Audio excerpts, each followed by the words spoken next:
Welcome back with Murphy Mack to another episode of the Fitness Beginner Podcast, where we help you get started on your fitness journey.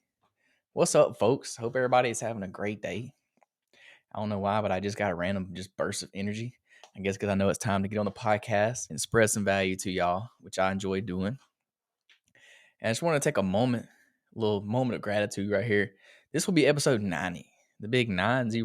So we're almost to 100. We're 10 episodes away from 100. That seems crazy to me that I almost have 100 podcast episodes.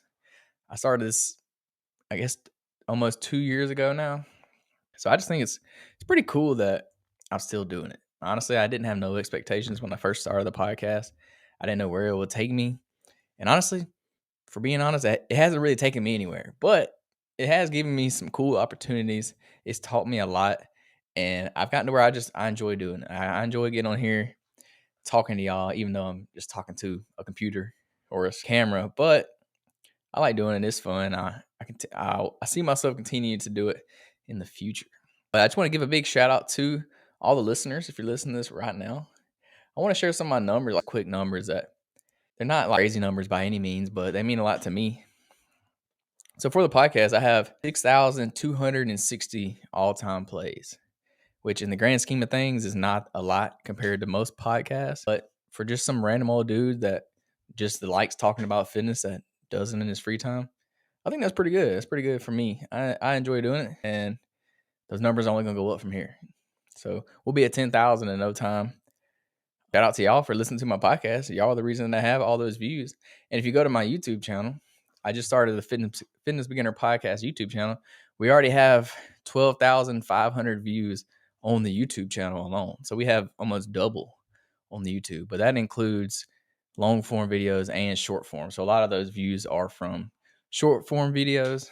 Just to be transparent with y'all, those are not all podcast full length episode views, but that's still 12,000 eyes that have seen the podcast. So that's pretty cool to me. I enjoy it. Thank y'all so much for tuning in each week. Shout out to all my true listeners. Shout out to everybody that has subscribed to the podcast or enjoys listening. It really means a lot to me. And I see myself continuing to do it. So I like getting on here and talking about fitness because that's literally my passion. That's what I love to do.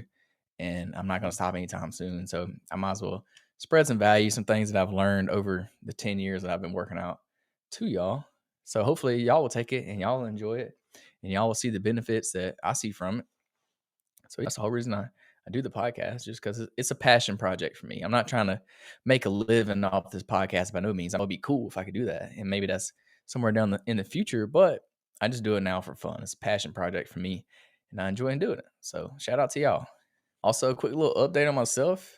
I know I haven't been updating y'all every time, but not really much to update. I played in disc golf tournament this past weekend. I took home the dub. Let's go. Citronelle lineup. So if y'all know anything about that, I had to move up a division, so I wasn't expecting to win, and I still won somehow. I really don't know how, but I just played safe, and it worked out for me. So shout out to all my disc golfers out there. And then another thing, if you're watching the video, you see I got a little spot on my face. I had a few little skin spots I had to get cut off. If any of y'all have ever seen me, I know I'm pale and I'm freckly. So I have to go to the dermatologist, and I got a few little spots cut off me. So hopefully we get good news back from the doctor that it's not anything serious, but they are testing it for skin cancer. But I don't think we got none of that. I think we good. So other than that, we just working out. I got some big news to tell y'all. So I'm gonna wait to the end to tell y'all. So y'all stick around to the end. I got some big news to tell y'all. Well, really, it's just big news for me. It really ain't nothing for y'all, but I need y'all gonna have to play an important role in what I gotta tell y'all. So y'all stick around to the end. So in today's podcast, we're going to continue the series, The Ultimate Beginner's Guide to Fitness. So last week we talked about the importance of tracking your progress. This week we're going to talk about rest and recovery. So again, not a super sexy topic to cover, but it's important and it plays a big role in your fitness journey. So that's what we're going to get in today. What are the ways of going about rest and recovery? So it's important for you to incorporate rest days in your fitness routine. I think everybody knows that. That's a given. Hold on one second. Sorry, I'm trying to get my screen situated here so I can get my notes up on the screen. All right. Well, I swear I don't know how to use a dang Mac. I've never used a Mac in my life, and now I'm using one.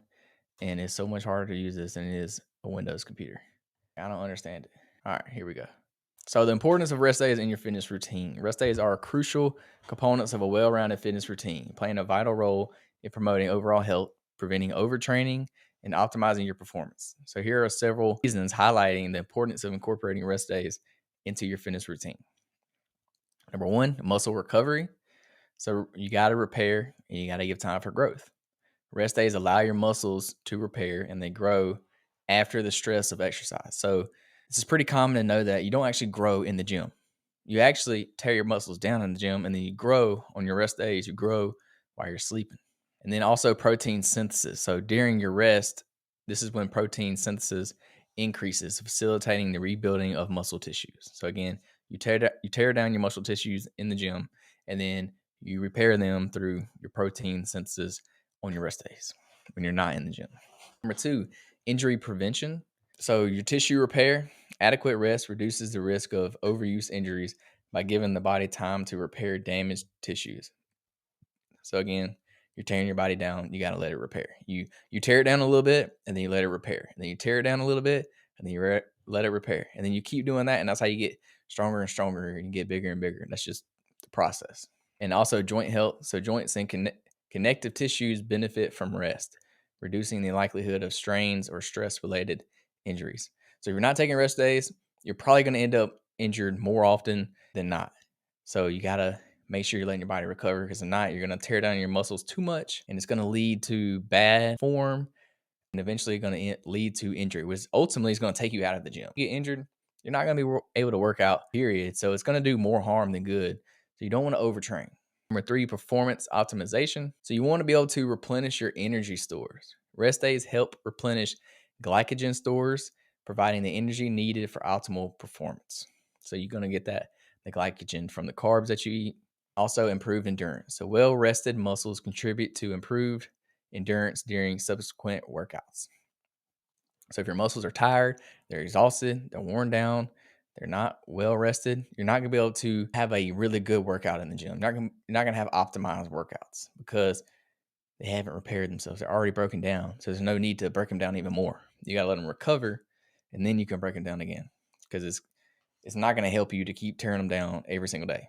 Number four, prevention of overtraining. You want to avoid burnout. Overtraining can lead to burnout, fatigue, and decline in performance. And then your hormone balance. So adequate rest helps hormonal balance, preventing disruptions that can result from excessive training. Again, if you're overtraining, your body's not going to operate like it should be because you're putting too much stress on the body. So to optimize your training, you want to put stress on your body, let it recover, then your body will get stronger, and then you put the stress on it again, a little bit more stress, then it'll recover, it'll get stronger, and then you just repeat the process. 5, mental and emotional well-being. So if you get adequate amount of rest, you reduce your stress. Physical activity is a stressor on the body. Rest days provide a break, reducing overall stress levels, mentally and physically. And then you want to prevent mental fatigue. So avoid mental fatigue and maintain motivation by incorporating rest days into your routine. Some people get addicted and they want to go to the gym every day. Honestly, I could probably work out every day if I really wanted to, but I know it's not good for me, so I don't do it. But not everybody works like me. Some people will get mentally drained from going to the gym every day because it takes up time. They're sore when they leave. They don't want to go back. So it can be mentally and physically fatiguing. That's why it's important to incorporate your rest days. Number 6, your sleep quality. It can enhance your sleep. Quality sleep is essential for recovery. Rest days contribute to improved sleep patterns.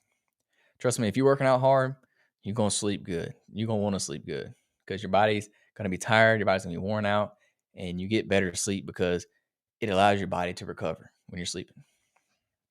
And then your circadian rhythm. Rest days support the body's natural circadian rhythms, promoting overall well-being. Number 7, immune system support. Strengthen immunity. Overtraining can compromise the immune system. Rest days help support the immune function. So if you overtrain your body, you overwork your body will literally get sick sometimes. It's happened to me. Your body will shut down basically if you overtrain it. You will get sick. So you got to get that rest to prevent this. Also, it can reduce inflammation. Adequate rest contributes to a reduction in inflammation, supporting immune health. So again, that's when your body recovers while you're asleep or while you're resting. So this is going to help reduce the inflammation, the soreness, the swelling that comes from tearing down your muscles and working out. Number 8, long-term sustainability. So avoiding burnout and lifestyle integration. Consistently intense training without adequate rest can lead to burnout and a decreased likelihood of sustaining a long-term fitness routine. So if you're constantly tearing down your muscles, being sore every single day, eventually that's going to get old. You're going to get tired of it. You're not going to do it no more, and it's not going to be sustainable. So rest days contribute to a balanced and sustainable approach to fitness, integrating it into your lifestyle. Because let's be honest, you're not gonna be able to work out every day anyways. So you gotta work around your lifestyle as well and your work schedule. So it's not sustainable to work out every single day to push your body every single day. You gotta let it rest and recover. Number 9, you want to prevent plateaus and enhance progress. So adaptation. Rest days allow the body to adapt to previous training, leading to more significant progress over time. And avoiding plateaus, regular rest helps prevent performance plateaus by allowing the body to recover and adapt to new stimuli. So your body's never going to overcome those obstacles. It's never going to get stronger. If your goal is to bench 225, but you're doing bench press every single day, your muscles are never recovering. So you're probably never going to get to that. You got to let your body rest. And honestly, if you take a week off every now and then, you'll realize that you come back even stronger after that time because your body has had adequate time to rest. So it's good to take a little deload week every now and then. All right. Number 10, balancing physical and mental stress. So it's good. Rest helps you manage your stress load. Rest days can play a role in managing the overall stress load on the body, balancing physical and mental stress. And then your overall, just holistic well being, supporting both physical and mental health contributes to overall holistic well being. So again, you will get burnt out. So if you take rest days, it's good for your mental health, your mental stress. Number 11, individual recovery needs. So listen to your body. Individual recovery needs vary. Rest days allow you to listen to your body and tailor your routine accordingly. So you want to go ahead and build in rest days to your training routine. But if your body is telling you you're too sore or you're too tired, maybe you should listen to your body. Maybe you shouldn't go to the gym that day, or maybe you should take it easier that day or have like deload week or something. If you're extremely sore, maybe you should tone your workouts back just a little bit and then adapt it to your lifestyle. Rest days provide flexibility, allowing you to adapt your fitness routine to changes in your lifestyle. So if you're busy on the weekends, maybe you shouldn't schedule your workouts for the weekends. Or if you know you have something coming up on a certain day, schedule your workouts around that day so you can adapt it to your lifestyle. Number 12, enjoyment and sustainability. So if you're resting, you're recovering, this is going to enhance your enjoyment. Regular rest days contribute to enhanced enjoyment of physical activity by preventing fatigue and monotony because it can get old in there. You can get tired and bored of doing the same thing. So you want to keep it enjoyable, keep it fun and exciting. If not, you'll just get bored of it and you'll quit going eventually. And you want to create those sustainable habits. So prioritizing rest contributes to the sustainability of long-term fitness habits. And 13, active recovery benefits. So light activity on your rest days may include active recovery like gentle walks, yoga, stretching. This promotes blood circulation without placing excessive strain on the muscles. So this means instead of just taking the whole entire day off and doing nothing, it's good to get outside, go for a walk, do some stretching, do some foam rolling, or if you have the massage guns, use the little massage gun. It's good for recovery. It's going to promote blood circulation in those areas, which will ultimately help you recover faster. So when somebody says an off day, they don't technically mean take it completely off. They most of the time you should incorporate some kind of active recovery on your off day. Not necessarily a workout, but something that's light duty, light activity, and it could be good to promote recovery. So in summary, rest days, they're not a sign of weakness. It's not a sign of weakness at all. It's a good thing to take a rest day. But it's a strategic and essential component of a comprehensive fitness routine. So everybody takes rest days, even professionals, even enhanced people, they take rest days. Rest days can contribute to muscle recovery, injury prevention, mental well-being, and long-term sustainability. So listening to your body and incorporating rest days into your routine will enhance your overall fitness journey and support your health and performance goals. So now we're going to talk about incorporating proper recovery techniques, such as stretching or adequate sleep. Number one, you have dynamic and you have static stretching. So dynamic stretching, incorporate dynamic stretches as part of your warm-up to improve flexibility and range of motion. So what is dynamic stretching? Dynamic stretching is like anything you would do in your warm-ups, moving your body, getting your blood circulation up. So think of walking on the treadmill, any sporting event. Think of a warm-up you would do to play a football game or a baseball game. That would be a dynamic stretching routine. So it's not static stretching. So static stretching is when you perform static stretches. Normally you would do it post-workout to aid in muscle recovery and reduce muscle tightness. So think of being still and stretching your body. So like putting your feet together, bending over, touching toes. That's a static stretch. An example of a dynamic stretch would be like doing high knees or butt kicks or side lunges or something. That would be dynamic. So think of you're more moving during a dynamic stretch and you're being still during a static stretch. So that's the difference. Number two, foam rolling and self myofascial release. If you don't know what a foam roll is, it's literally a piece of foam. It's in cylinder shape and you use it to massage your muscles, and it releases those knots that you get in your muscles sometimes, and it alleviates muscle soreness. So it can be good to help recover.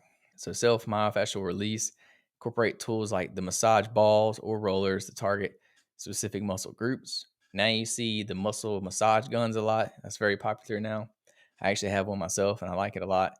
They work pretty good. So they're good for pre-workout, post-workout, rest days. You can use those all the time. They're good for muscle recovery. Number three, hydration. You want to make sure you're staying hydrated even on your off days.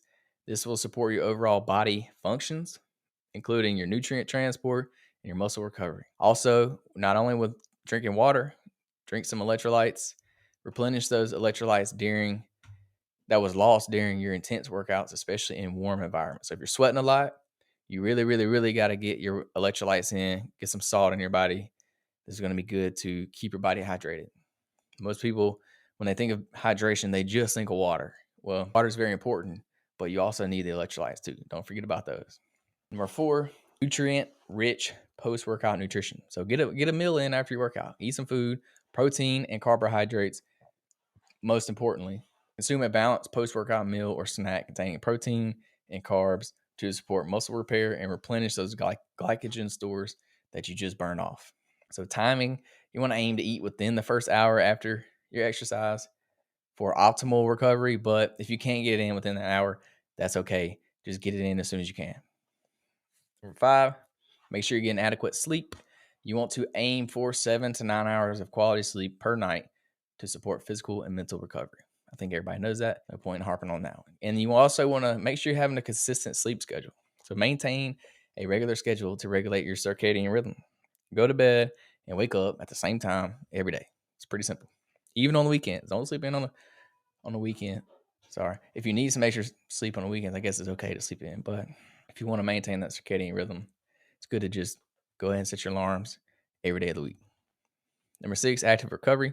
Like I mentioned earlier, do light exercise on your off days. Incorporate some low intensity activities like walking, swimming, or cycling. It's going to be good to promote recovery. And it's also good to promote blood circulation. So gentle movement enhances blood circulation, aiding in nutrient delivery to the muscles. So again, stretching, foam rolling, massage gun, things like that is going to promote that blood circulation. Number seven, cold and hot therapy. So cold showers or ice baths. This can reduce inflammation and muscle soreness with cold therapy. I actually like to do the ice baths. I did it a lot for my Ironman training. So those are good. I wish I had a sauna. I don't have one, but I wish I had the access to one. They can promote relaxation and improve blood flow to aid in recovery. So if you're into all I like to call it hippie stuff, the cold water therapy or sauna stuff, that can be good in your recovery as well. Number eight, compression garments. So these are like compression sleeves. These can reduce muscle soreness and improve blood circulation. Again, I think these are in your head. If you believe they work, they work. If you don't believe they work, they don't work. But a lot of people believe in them. So if you want to try them out. I don't really use compression stuff myself, but there's a lot of studies behind them that say they do work. So post-workout, you can use compression gear during that post-workout period to help with swelling and things like that. Number nine, you can get a professional massage. So a deep tissue massage. These are good to release muscle tension and improve flexibility. If you've never gotten a massage, be careful when you get one. They do hurt. Trust me, you will be sore. I got one on my honeymoon and I was literally sore as all get out the next day. So if you haven't ever had one, just be cautious when you do go. They may hurt. They do hurt, and you probably will be sore the next day. Or you can get a sports massage. So a sports massage targets specific muscle groups related to your fitness routine. So if you're tight in a certain area, sore in a certain area, they'll target that one area. Number 10, mindfulness and relaxation techniques. So yoga or meditation, practice mindfulness to reduce stress and promote mental recovery. Also deep breathing, engage in deep breathing exercises to calm the nervous system. So honestly, you should be practicing these every day, not just on your rest days. Number 11, this is a given. Incorporate rest days. This is the best way for you to recover. So schedule rest days into your regular workout routine program to help your body fully recover and prevent overtraining. And then also on those rest days, make those active rest days. So engage in low intensity activities or hobbies that promote relaxation. So for example, I mentioned it earlier, I like to play disc golf. So on my active rest days, when I need to go for a walk, I'll just go play around the disc golf. So that's an easy way to I can get in extra steps and I can do something fun at the same time. So it's not even like I'm exercising. I'm doing something fun and I get the benefit out of it at the same time. Number 12, periodic deload weeks. So what is a deload week? It's a week where you still work out and you still train, but you reduce your training a lot. So not how much, not the volume, but the weights that you use. So say for example, if you normally train with 100 pounds, that week you may want to tone it back to 60 pounds, just for an easy example. This just gives your body time to fully recover, but you don't want to take the whole week off and do nothing. So you want to structure these into your workout every so often. It kind of depends on where you're at in your training. Maybe every couple months or so. It really is going to depend on the individual. Yeah, just reduce your training intensity and volume. These can be good to prevent overtraining, give your body some time to recover, prevent burnout. Just like an extra additional recovery time. And you'll actually realize that after these little deload weeks, you'll actually come back even stronger the next week. It's kind of weird. You would think taking a week off, you would get weaker, but sometimes you'll see that when you give your body a little bit extra time to recover, you actually will see more benefits than you thought. So if you don't do deload weeks, I highly encourage you try to throw one in there, try it out 1 week, and you'll be surprised at the results you see.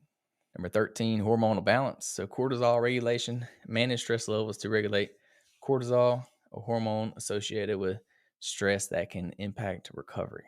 And then optimize your testosterone. So adequate sleep and recovery support optimal testosterone levels for muscle repair. Everybody knows testosterone for males is going to be the most important hormone to really focus on. And if you're not getting sleep, your testosterone is going to be pretty low and it's going to be hard for you to recover from your workouts. Number 14, again, listen to your body. Rest when needed. If you're super sore, if you're super tired, pay attention to these signs of fatigue, soreness. Allow your body extra rest when needed. So if you have a workout scheduled for that day, but you can't even bend over to tie your shoes because your legs are so sore, well, it's probably a good idea you don't go work out that day or work a different muscle group. If your legs are super sore, maybe you should work upper body that day instead. Give your body an extra day or two to recover. Or you can modify your intensity. So adjust your workout intensity based on your energy levels and your recovery status. So if you don't want to take the whole day off, you still want to go, well, maybe you can go and do a light workout, do something. That way you're not just doing nothing at all. Or 15, make sure you're getting regular health checkups. So make sure you're going to see your healthcare professional, getting your blood work done, things like this. Let them do a physical on you just to make sure that you're not having any underlying health issues, anything that you need to avoid. You don't want to affect your recovery at all. You just want to make sure they know what you're doing. So, because they're the ones that they're a professional, they know what's going on. So they can tell you a little bit more about what you should and shouldn't do. Number 16 is hydrotherapy. So this is when you alternate between hot and cold water immersion to improve circulation and reduce muscle soreness. So this is pretty popular nowadays. People do the hot cold therapy, get in the hot in the ice bath, in the sauna, back and forth. I haven't actually experimented with this myself, but a lot of people like to use this technique for recovery. So it may be something that you want to try out. Number 17, educate yourself. So just stay informed. Continuously educate yourself on the latest recovery techniques and incorporate evidence-based practices into your routine. So I just mentioned the hydrotherapy. I haven't experimented with myself, but it is something I do want to experiment with. But I don't have access to a sauna, so it's kind of hard for me to do. But that's something I do look forward to doing in the future. Try it out to continue just trying different things and seeing what works for me. See how my body recovers the best. That way I can keep doing that. And then number 18, adjust based on your individual needs. So it's going to vary a lot depending on the person. So recognize the recovery needs for your individual body, for yourself, and adjust those techniques based on how your body responds to it. So if for example, you try to do ice baths, but you absolutely hate them, or your body doesn't respond very well to them, maybe that's something you shouldn't do. Don't try them. Do something else. Maybe you should try the sauna or something. I don't know. Just try different ways out, see what you like, see what works best for you, and stick to doing that. So you want to incorporate a combination of these recovery techniques. You're probably not going to be able to do all of them, let's be honest, but you want to try a few of them out, add them into your regular routine, and this will help optimize your performance. It will help reduce risk of injury, and it'll just overall enhance your well-being.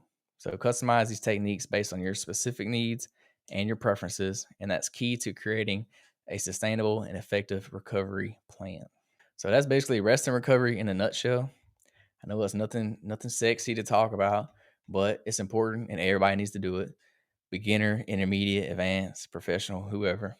Everybody needs rest days.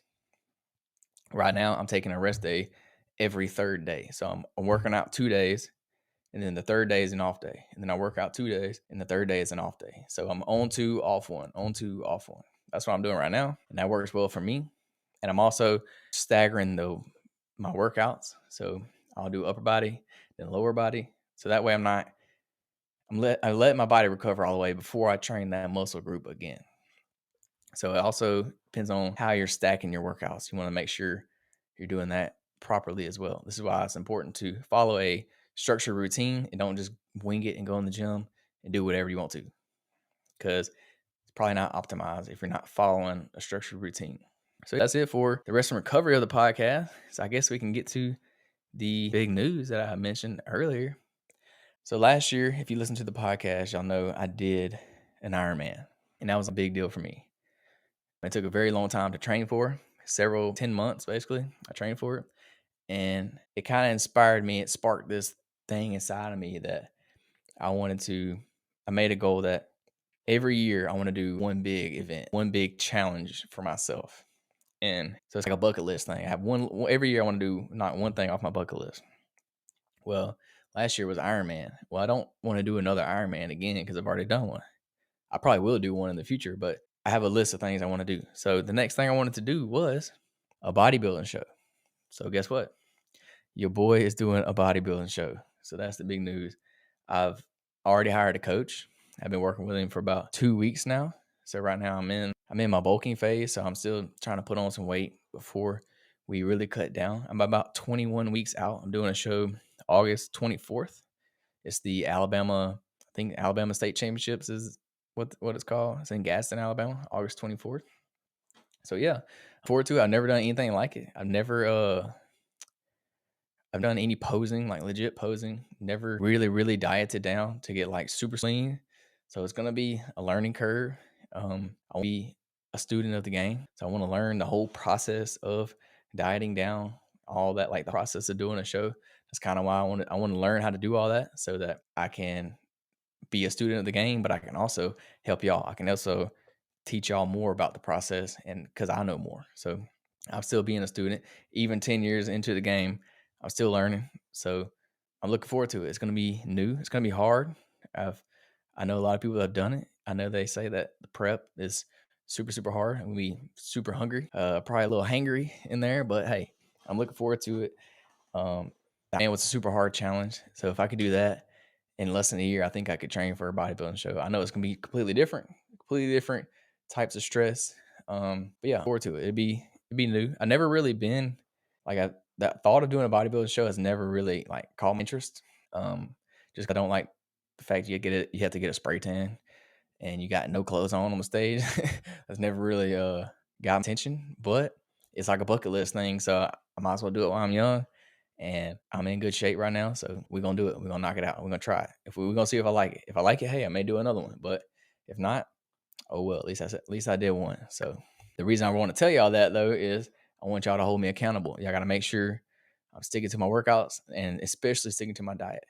I'm not worried about my workouts at all. I don't miss my workouts. I never have.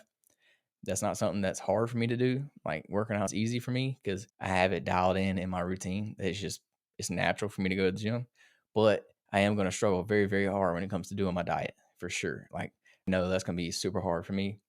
So I'm telling y'all publicly so that y'all can hold me accountable so that I can be in the best shape possible when it comes to show day. So yeah, listen, I expect y'all to hold me accountable. Y'all see me eating some dessert, y'all better come smack it out of my hand. But yeah, it's gonna be fun. I'm looking forward to it. Yeah, y'all tune in next week on the next episode of the Fitness Beginner Podcast, where we're gonna talk about what's the next one? Seeking support. So connecting with the fitness community or partner, or seeking guidance from a fitness professional if needed. So yeah, until then, y'all have a great week. Peace, love, protein.